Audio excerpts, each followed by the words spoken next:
marami na rin pong namatay. At alam niyo po, sabi ko nga itong mga ganitong panahon, napakarami pong mga tao na talagang lumalapit, naghahanap ng totoong Diyos. Amen po ba? Kaya sa umagang ito, samahan niyo po ako sa aklat po ng James. Dito si James, may James tayo dito eh. Okay.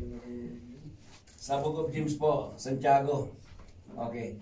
Pero bago po pala, nakalimutan ko kayong patiin. Magandang umaga sa inyong lahat. At lalong-lalo na po sa ating Panginoon, lalo na po sa mga first timer po, welcome po kayo. Dito po ay wala pong religion dito na itinataas, kundi ang relasyon lang sa Panginoon. Kahit na anong religion po natin, pwede po tayo magkaroon ng relasyon sa Diyos. Amen po. Okay, sa Santiago chapter 5, verse 7, chapter 4, verse 7 up to 10. Okay, sabi po sa Tagalog, babasahin ko sa Tagalog at saka sa English. Sabihin mo na ni brother, this is King James. Malalim yan. Kaya mo lang siya. Sabi po dito, sa verse 7 ng James chapter 4, verse 7 hanggang 10.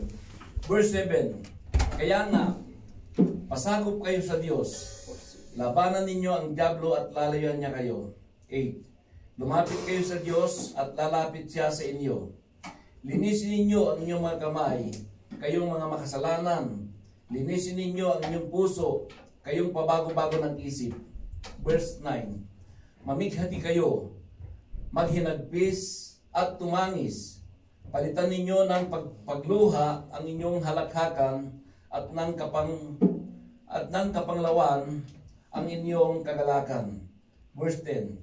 Magpakababa kayo at harapin ng Panginoon at hanapin ang Panginoon at itataas niya kayo. So pagpalain po ang pagkabasa po ng salita ng Diyos. Samahan niyo muna ako sa maikling dasal bago tayo makinig ng salita ng Panginoon. Hallelujah. Ama naming Diyos, maraming salamat po sa umagang ito na ibinigay mo sa bawat sa puso amin. Upang kami po, Panginoon, ay muli na makarinig ng banal mong salita. Tunay nang sabi mo sa banal mong salita, hindi lamang kami nabubuhay sa tinapay, kundi sa bawat salita mo, Panginoon, na namumutawis yung bibig. Sa umagang ito, patuloy ko po, Ama, na iniimbitahan ng Banal Espiritu na siyang ipinangako mong tagapagturo po namin. Holy Spirit, sa umagang ito kayo po magsalita.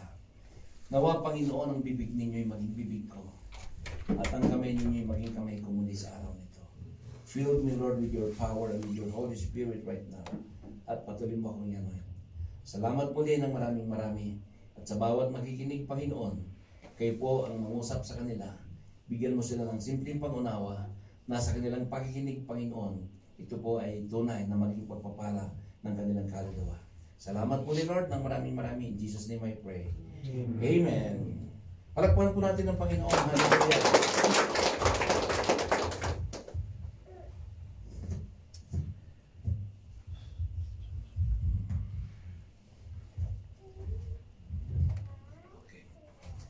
So, ang pamagat po ng message ng Lord sa umagang ito ay humility cures worldliness. Amen. Yan. Humility cures worldliness. Okay. Alam niyo po, dito po sa aking binasa, beginning verse 7, sabi nga dito sa verse 7, submit yourselves to God, resist the devil, and he will flee from you. Pasakop daw tayo sa Diyos, labanan natin ang diablo at lalayan niya tayo. Amen. Lagi po nating tatandaan na ang submission po ay hindi po madaling gawin ng tao. Submission is to do something that you do not want to do. Amen ba yan? Amen. Hello? Submission, pleasing oneself under authority. Alam niyo po, napakahirap yung magpasakop sa mga nakakataas. Kagaya ni Brad, manager siya. Baka may mga gusto siya ipagawa, pero nandiyan yung hindi nawawala yung nag-upos. Amen? Ngayon, saan po ba tayo magpapasakop? Number 1, to the authority of the church. Halimbawa, dito, okay. Ang sabi po ng Hebrews chapter 13, verse 17. Basahin po natin. Hebrews 13. Okay. Sabi ng Hebrews 13 verse 17, pasakop kayo sa mga nangangasiwa sa inyo. Sila'y may pananagutang magbantay sa inyo at magbibigay sulit sila sa Diyos ukol dito. Kung sila'y susundin ninyo, magagalak sila sa pagtupad ng kanilang tungkulin. Kung hindi, sila'y mahapis at hindi ito makakabuti sa inyo. Alam niyo po, ang pastor po ng isang literal na tupa, nakakita na ba kayo nagpapastor ng tupa? Nakakita na rin ba kayo ng tupa na pasaway doon sa pastor? Meron. Alam niyo kung bakit mayroong pamalo sila? Hampos. Mayroong baston na mahaba, di ba? May kalawit. Ano? Yung mga tupa na medyo pasaway, kinakalawit yan, pinapalo yan ng namambaston. Bakit? Mayroong karapatan po yung pastor. Bakit? Kasi pinapangunahan niya sila. Amen po. Kaya napakalaki po ng responsibilidad ng isang pastor. Ang isang pastor po, kapag lack of prayer ka, kapag ikaw ay lack of reading ng Word of God, siguro hindi ka tatagal. Bakit?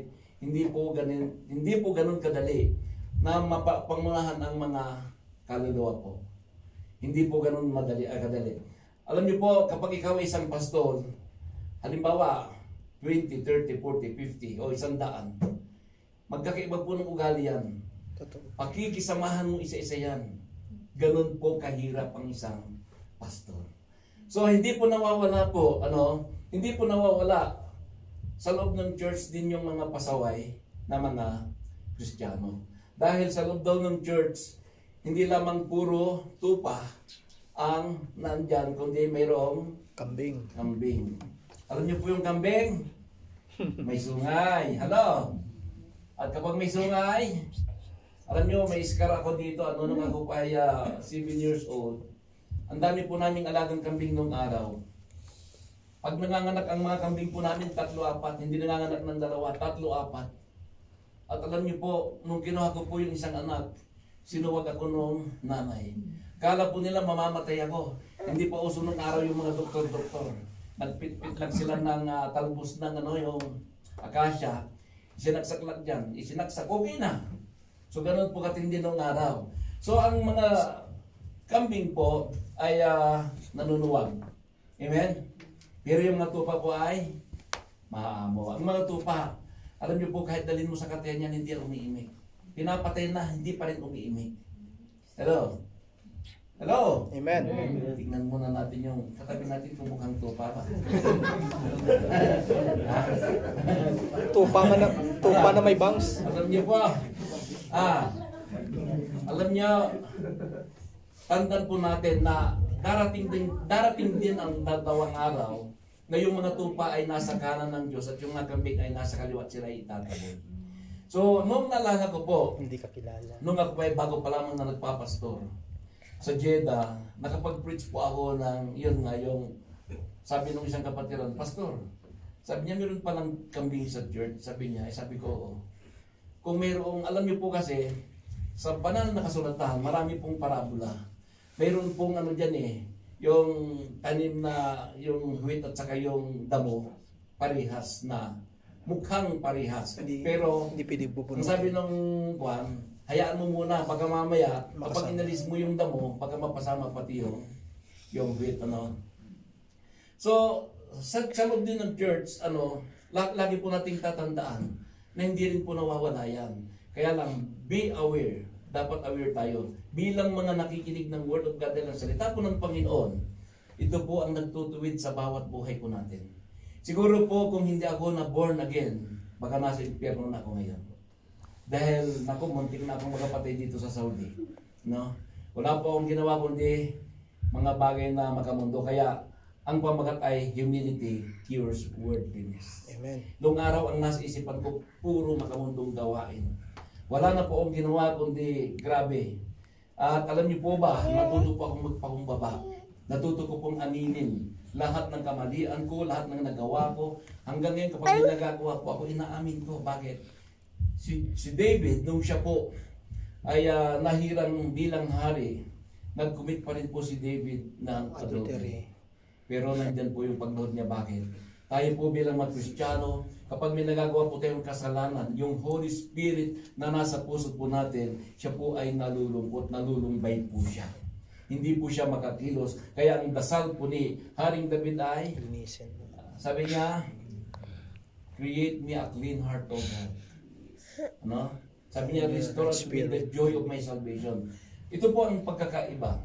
Kapag tayo po ay mga Kristiyano na, kapag may nagagawa kang kasalanan, alam niyo po ba na hindi ka masaya pagkatapos? Totoo yan.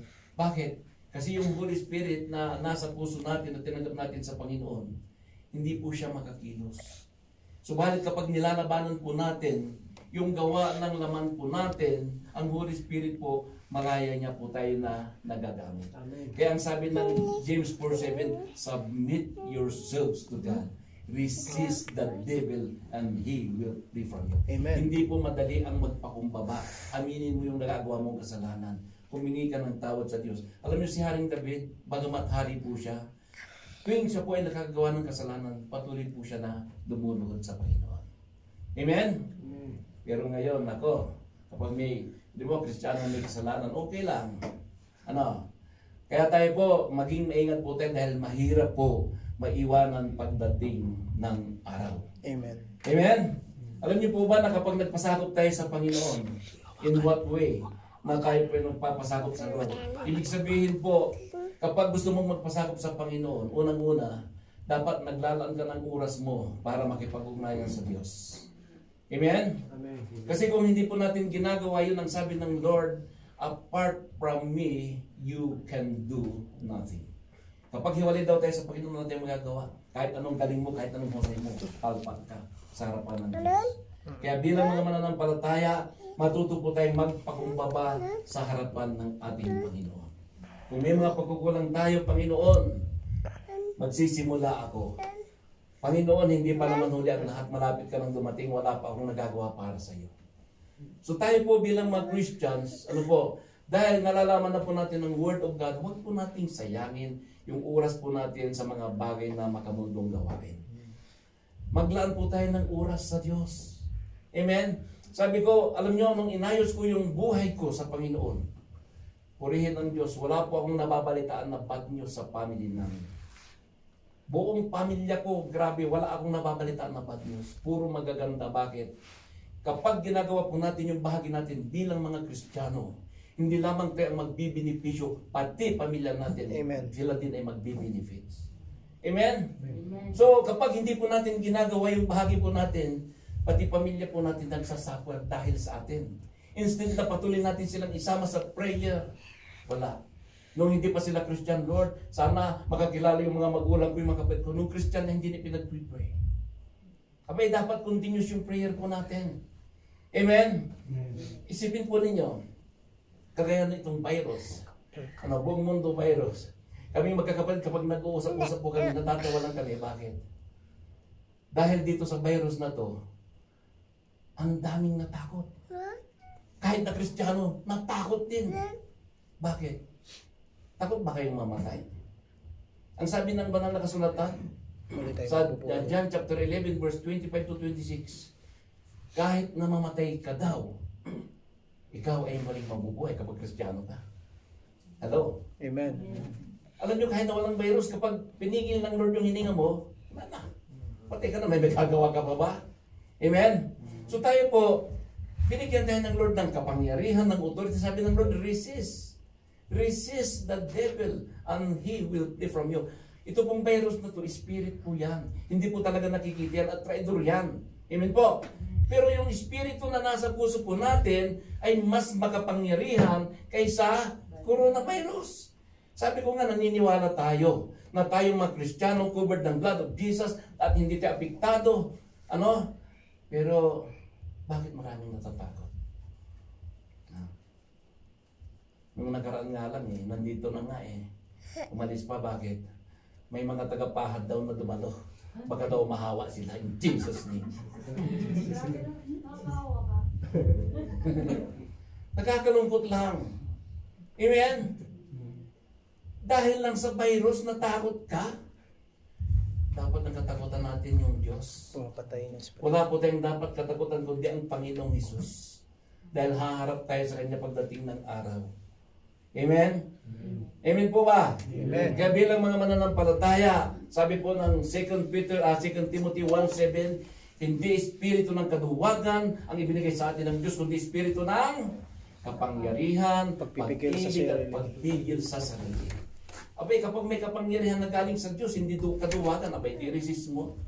Kaya lang, may kaya lang. You cannot resist the devil kapag ikaw ay powerless. Alam niyo po ba na ang kapangyarihan kaloob ng Diyos ay nakukuha sa pagluhod? Amen. Alam niyo, kapag mahusay kang magdasal, huwag mong ipapakita kapag maraming tao na napakagaling mong magdasal. Ipakita mo na magaling kang magdasal, mahusay kang magdasal kapag mag-isa ka. Amen. Diyan mo patunayan sa Diyos. Bakit? Diyan po nakukuha yung kapangyarihan para ma-resist natin, malabanan po natin ang mga espiritu, ang mga demonyo. Amen? Kaya nga, bilang mga mananampalataya, lagi po nating tatandaan. Kasi alam niyo, pagdating sa prayer, ang daming nag-i-struggle. Bakit? Alam niyo po ba, kapag naglaro ka, nanood ka ng sobra-sobra, wala ka ng time na mag-pray. Kung baka sabi, patak na lang sa Lord. Lord, salamat in Jesus' name. Amen na. Wala na. Bakit? Kasi ubos na yung oras. Amen po. Amen po ba? So ano ang kailangan po natin para makapag-submit tayo sa Lord? Self-discipline. Disiplinahin natin yung sarili natin. Huwag po natin yung ubusin yung oras natin. Walang kwentang mga bagay. Nagdaan na po tayo dyan. Amen? Maraming mga tao ang pinagkakabalahan. TikTok. Social media. Technology, internet. Alam niyo, sa totoo lang, kung ang pagkakabalan mo ay makipag-ugnayan ka sa Diyos mo, siguro naman matutuwa ang Diyos. Bakit? Magkakaroon ka ng power. Kaya alam niyo po, kapag may mga espiritu po na medyo umaali-aligid sa inyo, kapag sinabi mong in Jesus' name, kahit bulong na maalis yan. Pero kapag hindi ka nagdadasal, sabihin mo in Jesus' name, sigawan mo pa yan, didila-dilaan ka. Ano sabi ng devil? Ano ka? Kilala kita. Di ba? Kaya nga ang prayerful ay powerful. Ang prayerless ay powerless. Kaya kung gusto po natin maging prayerful po tayo, huwag po nating baliwalain po ang makipag-ugnayan sa Panginoon every day para ma-resist po natin at sigurado po tayo ang proteksyon ng Diyos sa bawat buhay po natin. Amen po ba? Amen. Tingnan natin sa 1 Peter chapter 5 verse 5. Sabi po ni Pedro, at kayo naman mga kabataan, pasakop kayo sa matatanda, magpakababa kayong lahat at maglingkod sa isa't isa ayon sa nasusulat. Kinamumuhayan ng Diyos ang palalo at kinalulugdan niya ang mababang loob. Kaya nga, kung marunong tayong magpakumbaba, di ba? Siyempre, alam niyo po, hindi po kasi madaling magpasakop eh. Alam niyo po ba na dito sa mundo kapag medyo cum laude o at abogado o matalino, medyo mahirap abutin yan. Amen? Amen po ba? Amen. At alam niyo po ba na kahit na walang pinag-aralan na yung mga pride yan? Alam niyo ba yan? Totoo yan. Akala niyo yung mga matatalino lang, no? Kahit sinong tao may pride yan. Lahat. Ang kagandahan lang sa ating mga Kristiyano, yung dating ma-pride ka, kagaya ko, natutong magpakumbaba sa harapan ng Diyos. Amen. Amen? Kasi kung hindi po natin aaminin kung ano tayo, kung sino tayo, ibig sabihin, hindi ka nagpapakumbaba sa harapan ng Lord. Kundi ikaw ay patuloy na nagmamataas at ang papakataas daw ay ibinababa ng Diyos. Mas maganda na po yung nagpapakababa ka, itatas ka. Kapag nagpakatas ka, pag ibinagsak ka, baka malumpo ka pa. Amen po ba? Kaya bilang mga Kristiyano po, okay, alam niyo po, hindi lamang po sa authority sa loob ng church, maging sa family. Alam niyo po ba, sa Ephesians chapter 5, verse 21, ito, wala, ang daming sisters natin na wala kasi, ito po kasi, meron akong narinig ng testimony na sobrang blessed. Ang sabi po dito sa Ephesians 5:21, wife, sabi niya, submit to your husband. Ito ang pinakamahirap Amen. gawin ng mga asawa na babae. At alam niyo po ba, na kapag ang asawa na babae ginawang nagpasakop sa Diyos dahil nagpakumbaba siya sa harapan ng Panginoon, dahil sumusunod siya sa salita ng Diyos. Kapag ang babae po ay submitted sa asawa po niya, ang buhay po nila ay magiging happy family, hindi miserable. Amen. Bakit? Kapag ang babae ay nagpapasakop, siyempre mapapahiya yung lalaki na hindi gagawa ng hindi ayos. Bakit? O submitted yung asawa niya. Bakit kapag gagawa ng hindi niya gusto? Amen po ba? Amen. Amen po ba? Amen. Alam nyo, ang dami-daming naghihiwalay sa panahon natin ngayon. Sa Pilipinas, halos 50% ng marriage po ay hiwalay. Bakit? Ang mga babae hindi nagpapatalo. Mataas ang sahod niya, ikaw mababa. Hoy, kayang-kaya kita. Pagkano lang sahod mo? Alam nyo, kahit na walang sahod yan, dahil lalaki yan, pag sinabi ng Bible, you have to obey. Amen? Amen. Hindi po madali. Pero kung magpapakumbaba ka at nakita ng Panginoon, makikita ninyo. Kayo din ang magbi-benefit kapag sumunod kayo sa Word of God. Alam nyo, sabi ng isang babae na napakataas ng pride niya. Siguro kung hindi ako na born again, kung hindi ko nabasa sa Biblia na kailangan magpasakop ako sa asawa ko, sabi niya, ang asawa ko, kayang-kaya ko. Pero dahil sinabi ng Diyos, I have to, sabi niya. So ang salita po ng Panginoon, kapag tinanggap po natin bilang mga mananampalataya, dahil ang Word of God kapag pinapakinggan mo, inaayos ng Diyos yung buhay mo kung willing kang magpaayos sa Kanya. Pero kung binabali-bali, wala po natin ang Word of God, wala pong mababago sa buhay natin as usual. Amen po.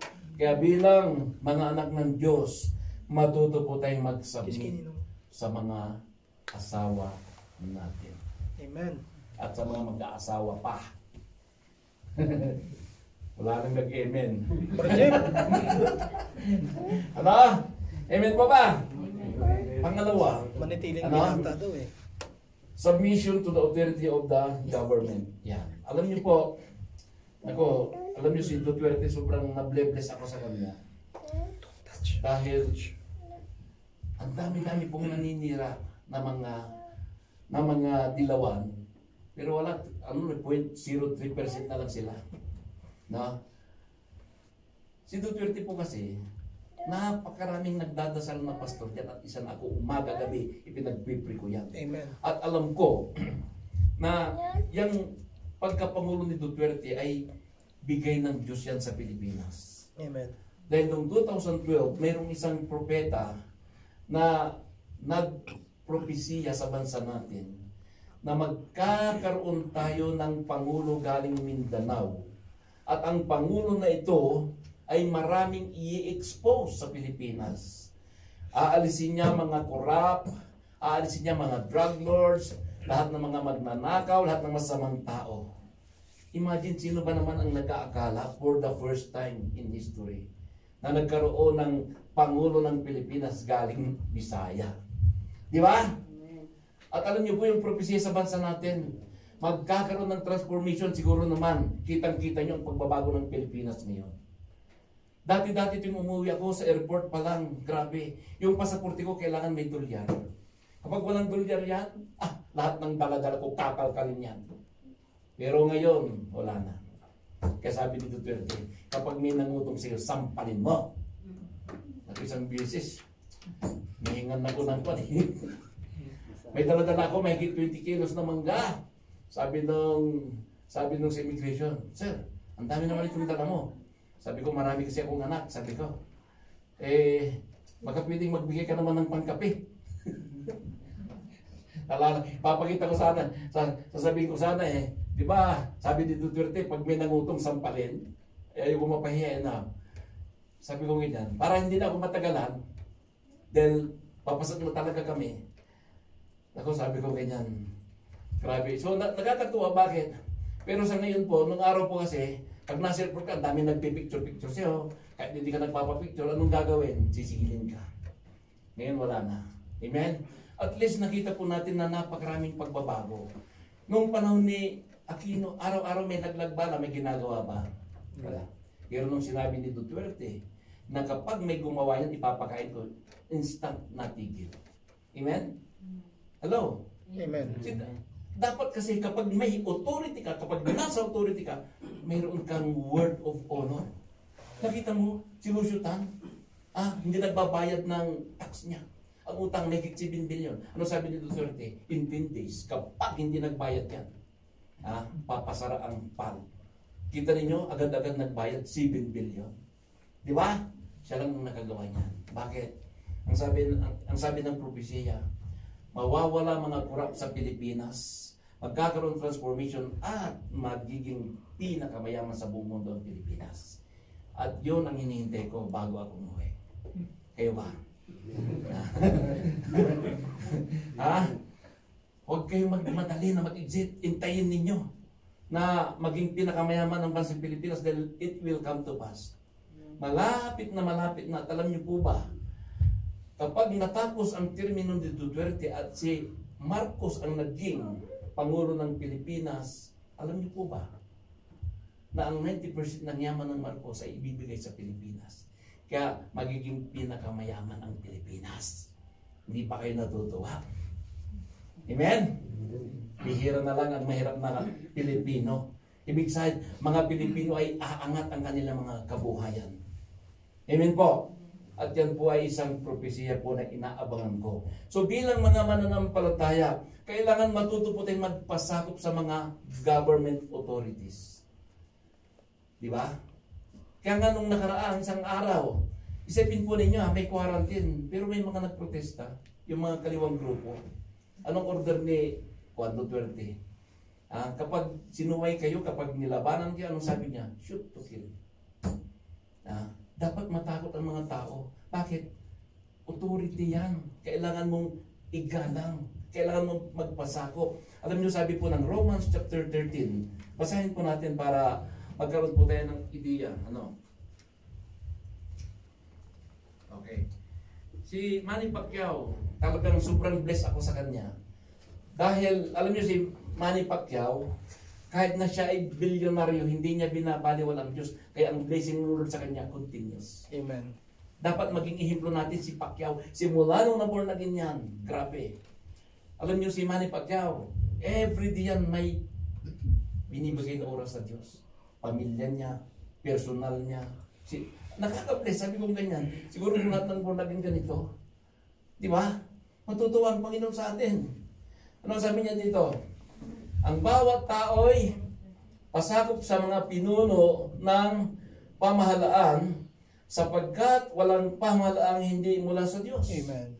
At ang mga pamahalaang umiiral ay itinatag ng Diyos. Verse 2. Kaya nga, ang lumalaban sa pamahalaan ay lumalaban sa itinakda ng Diyos. At lalapatan ng parusa ang sino mang lumalaban. Sabi sa verse 3, ang mga pinuno ay dapat katakutan ng gumagawa ng masama, ngunit walang dapat ikatakot sa kanila ang gumagawa ng mabuti. Amen. Siyempre, kung mabuting tao, si Duterte daw, kapag hindi ka masama, napakabait niya, pero kapag masama ka, yari ka. Sabi niya dito, ibig mo bang huwag matakot sa mga namumuno? Gumawa ka ng mabuti at papupurihan ka nila. Verse 4. Sila'y mga lingkod ng Diyos sa ikabubuti mo, ngunit matakot ka kung gumagawa ka ng masama, sapagkat sila'y talagang may kapangyarihan magparusa. Sila'y mga lingkod ng Diyos at magpaparusa sa mga gumagawa ng masama. Verse 5. Kaya nga, dapat kayong pasakop, hindi lamang upang maiwasan ang gut ng Diyos, kundi dahil sa iyon ang matuwid. So napaka halaga po yung submission sa authority. Ang sabi ng banal na kasulatan, kung ikaw ay mabuting tao, papupurihan ka. Kung wala kang ginagawang masama. Pero kung ikaw ay may ginagawang masama, dapat lang na matakot ka, bakit paparusahan ka. Kaya alam nyo, itong chapter na to, itong Romans 13 na to, paborito ni Pacquiao ito kapag sila ay may session sa Senado. Kaya lang yung mga hindi talaga nagbabasa ng Biblia, hindi nila matanggap yung sinasabi ni Pacquiao. tingnan po natin. Nung araw si Pacquiao, pinagtatawanan nila, sige niya high school lang. Pero bakit nilagay ng Diyos dyan? Ang sabi ng Panginoon, yung karunungan ng mga matatalino, kamangmangan sa harapan ng Diyos. Amen. Kaya ang ilalagay ng Panginoon yung mga taong ordinaryo. Yung mga taong walang alam bakit sino ang magbibigay sa kanila ng karunungan. So nakita po natin si Pacquiao. Minalit-malit siya ni Karen Davila, anong nangyari? Di ba? Nung tinanong siya, sa tagal-tagal muna sabi niya, magkano ang kinita mo? Kalikingan lang yung kinikita niya, di ba? Amen? Tapos ginaganon-ganon lang, hindi niya lang anak ng Diyos yun, si Pacquiao. Amen po ba? So nakita po natin. Kaya nga, si Pacquiao, simula nung naborn again yan, saludo ako. Isa siya sa hinahan kong Kristiyano. Bakit? Hindi niya binabaliwan ang Diyos. Nagsasabit niya sa kapangyarihan ng Panginoon at sa mga authorities. So tayo po, lagi po natin tatandaan na kapag nagawa po natin yung bahagi po natin bilang mga mananampalataya, tinitiyak ko po sa inyo, kayo din po ang magbibenepisyo. Magiging happy ang buhay ninyo. Amen? Amen. Pangtatlo, duties of citizenship. Yan. Ano po ba yung duty natin? Bilang mga tayo po ay alam niyo po ba na hindi tayo Filipino citizen? Heavenly citizen. Tayo po ay mga heavenly citizen na. Kapag tinanggap mo si Jesus sa puso mo, hindi ka na Filipino citizen, kundi ikaw ay heavenly citizen. Saan natin makikita yan? Sa Philippians po. Philippians chapter 3, verse 20. Yan.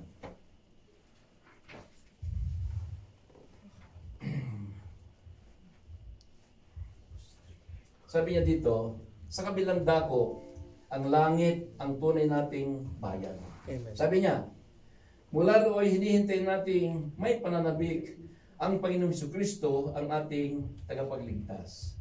Alala, tuwing ako po ay nagpipill up kapag umuwi po ako, di ba may pinipill upan kung anong citizen mo?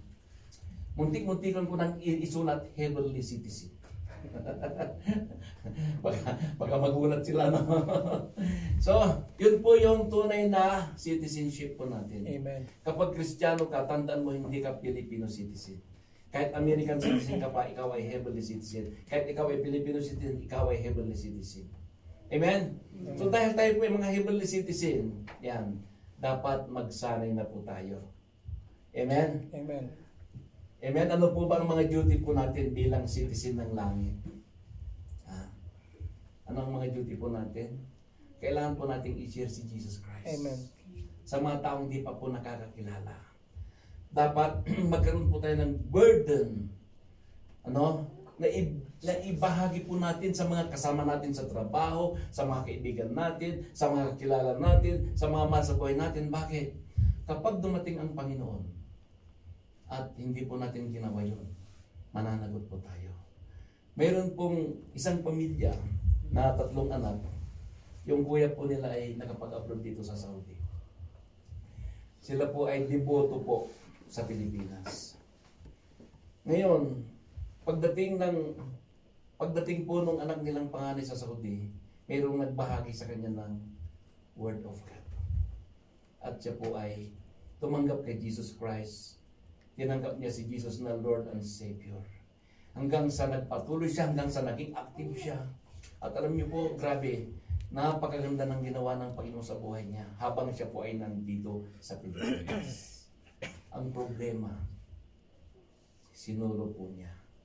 Hindi niya po sinabi sa kanyang mga magulang, hindi niya sinabi sa kanyang mga kapatid, nung sila ay humarap na sa Panginoon. Tinawag ng Panginoon yung mga magulang. Kilala ba ninyo to? Opo, Panginoon, anak namin yan, napakabait yan. Nung nasa Saudi yan, lahat ng hiningi namin ibinibigay niya. Hindi nagmadamot sa amin yan. Lahat ibinibigay niya. Kahit na nung hiningi namin, napakabait na anak yan. Tinawag yung mga kapatid niya na 2. Kilala ba ninyo ang kuya ninyo? Opo, Panginoon, sobrang bait ng kuya namin. Kahit na magpabili kami ng mamahaling gadget, ibinibigay niya. Walang reklamo, ibinibigay lahat. Ganyan kabait kuya namin.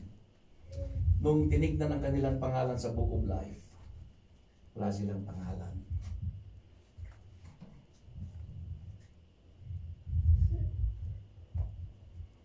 Nakakalungkot. Bakit? Naibigay lahat yung gusto nila. Pero yung napakahalaga, hindi niya nasabi. So anong nangyari? Impyerno sila. Ano ang sabi ng mga kapatid niya, ng mga magulang niya?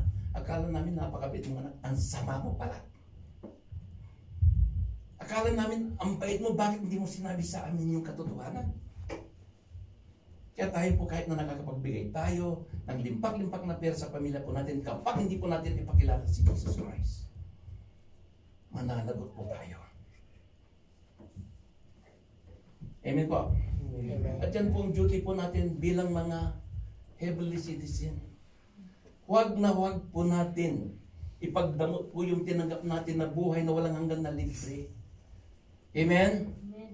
Alam niyo po, nung ako pa ay bago pa lamang dito sa Saudi, sabi nila, ay, bawal yan, ganyan, ihuhuliin ka, ipapakulong ka. At alam niyo po ba, meron pong sinabi dito sa, mabuti na nga lang, at nagbabasa ako ng Biblia araw-araw, no? Dito po sa Gawa chapter 4, verse 19, makikita po natin ito.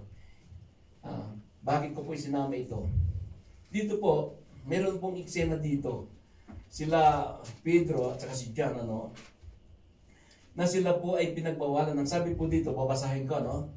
Sa Acts chapter 4, verse 19 hanggang 20. Sabi po sa verse 19, sabi niya, ngunit sumagot sina Pedro at Juan, kayo na po ang humatol kung alin ang matuwid sa paningin ng Diyos, ang sumunod sa inyo o ang sumunod sa Diyos.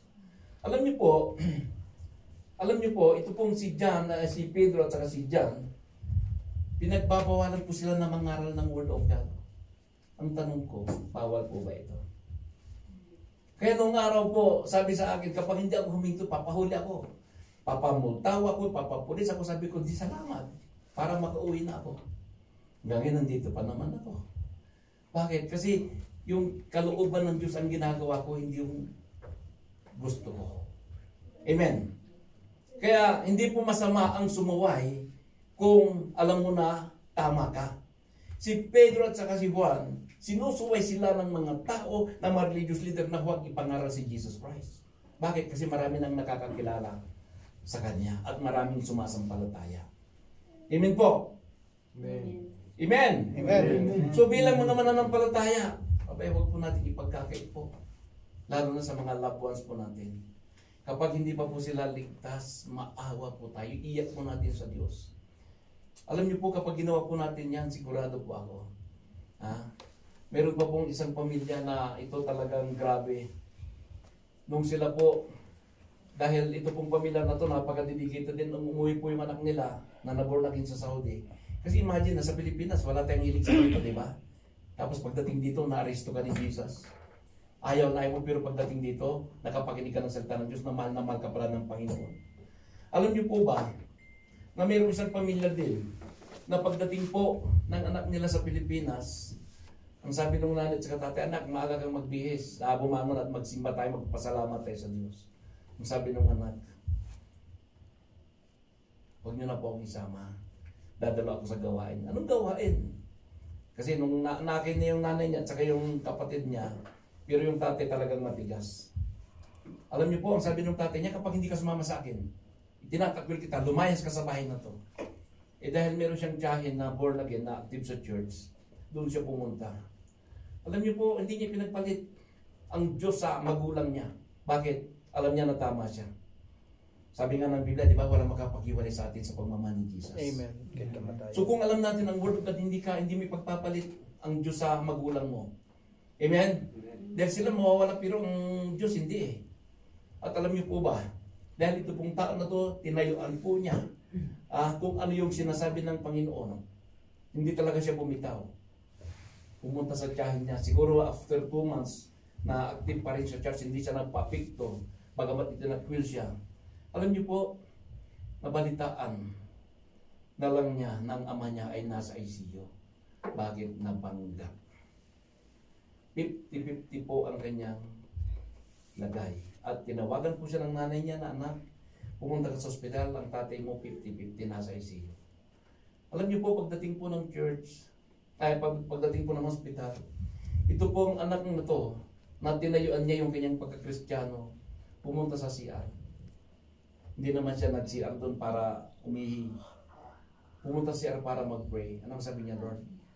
Bago ako pumasok, sabi niya doon sa ICU, samahan mo ako, Panginoon. Kapag ipinag-pray ko, ang tatay ko, maranasan niya na totoo ang Diyos. Alam niyo po, pagkatapos po ng ipinag-pray yung tatay niya, biglang bumangon at wala nang nangyari. Kaya yung tatay po niya agad-agad po na naging active sa church. Amen. Kaya tayo po, kung tatayo ang lamang po natin ang salita ng Panginoon, makikita po natin na sasamahan tayo ng Diyos. Pero kung hindi po natin kayang tayuan dahil lack of prayer tayo, lack of reading ng Word of God tayo, wala tayong makikita. Meron lamang po tayong makikita kapag pilihan po natin ang salita ng Panginoon. At bilang panghuli, alam niyo po, sa lumang tipan, kung magbabasa po kayo ng Book of Daniel, isa po yan na sobrang nakaka-encourage na book. Bakit? Diyan po ninyo makikita, yung pagsuway nila sa hari na sumamba doon sa pinagawang rebulto tuwing alas 6. Diyan nyo makikita na pinagbawalan silang magdasal. Bakit? Kapag nagdasal ka, si isang buwan, bawal magdasal. Bakit? Kapag nagdasal ka, ipapakain ka sa Diyos. Ito tandaan po natin. Ito pong si Daniel, dahil kilala niya kung sino ang Diyos niya, hindi siya nagpatinag doon sa pananakot na kapag ikaw ay nagdasal, ipapakain ka sa Diyos. Isipin po ninyo, itong si Daniel po, isa po siya na spiritual advisor ng hari ng Babylonia. At alam niyo po, dahil itong mga kasama po niya na maingkitero, mga sipsip, dahil wala silang makita, maipinta sa kanya, kinausap nila yung hari na magpalabas na bawal magdasal sa loob ng isang buwan. Kapag may nagdasal, ipakain sa Diyos. Itong si hari naman, pumayag. Ito na. Si Daniel 3 beses pa magdasal. Ito na. Yun ang binabantiyan nila na magdadasal siya. Bakit? Isusumbong siya. At nung siya ay isinumbong, anong nangyari? Nalungkot, sobrang nalungkot yung hari. Nag-fasting siya. Hindi siya natulog. Wala talaga. Talagang alalang-alala siya. Bakit? Kilala niya si Daniel. Na itong si Daniel na to ay may takot sa Diyos. At alam niyo po ba, pagdating na madaling araw, ang sabi ng hari, pumunta doon sa kulungan ng Diyon. Ang sabi ng hari, Daniel! Biglang sumagot. Sabi niya, Daniel, iniligtas ka ba ng Diyos mo? Biglang sumagot si Daniel. Nakakakilabot kung mapanood ninyo, kung mabasa ninyo, grabe iyak ka. Bakit hindi siya kinain ng Diyon? Bakit? Itong si Daniel po ay talagang, kapag ikaw ay may takot sa Diyos, protektado ka ng Panginoon. Amen. Kaya wala kang dapat katakutan. Amen? Amen. Kapag hindi mo alam kung sino yung talagang Diyos na sinasamba mo, nandiyan yung kaduwagan mo, takot na takot ka, sabi ng Panginoon, hawak ka niya. At walang makakaagaw sa'yo sa kamay ng Diyos. Amen? Kapag hawak ka ng Panginoon, protektado ka. Kaya tayo po bilang mga Kristiyano, ano ang nangyari? Doon sa nagplano na ipakain si Daniel sa leon, hindi lamang yung mga tao na yun, kundi pati pamilya nila kasama. Amen. Yun yung sinasabi ko. Kapag may ginagawa tayong hindi maganda, apektado hindi lamang sarili mo, pati pamilya mo kasama. Amen. Kapag gumagawa ka ng mabuti, hindi ka lamang magbibenepisyo, pati pamilya mo kasama. Amen. Mamili tayo. Amen? O yung tatlo po, na kaibigan ni Daniel, si Shadrach, Meshach, Abednego. Pinagbawalan sila. Sinabihan sila na tuwing alas 6 ng hapon, kailangan sumamba ka dyan sa pinagawang rebulto. Hindi sila sumasamba. Sinumbong din sila sa hari. Kapag hindi ka sumunod, nagpainit po sila doon sa pugon ng 7 times na init. Grabe. Alam niyo po ba yung gwardiya na magtatapon doon sa pugon imagine, sa sobrang init siya yung namatay. Pero yung tatlo na nananalig sa ating Panginoon, nakita ng hari, naglalakad doon sa 7 times ang init. Kahit na isang balahibo, hindi nasunog. Bakit? Kasi yung Diyos natin totoo na Diyos. Yung Diyos natin na may gawa ng langit at lupa, hindi yung mga Diyos na ginawa natin. Amen po. Amen. Dapat mabuksan na po yung kaisipan ng bawat sa atin. Ganyan po tayo kamahal ng Panginoon. Magtiwala tayo sa Diyos. Wala po tayong dapat katakutan. Bakit? Kapag ikaw ay nasa kamay ng Diyos, protektado ka ng Panginoon. Amen? Amen. Palagpahan po natin ang Amen.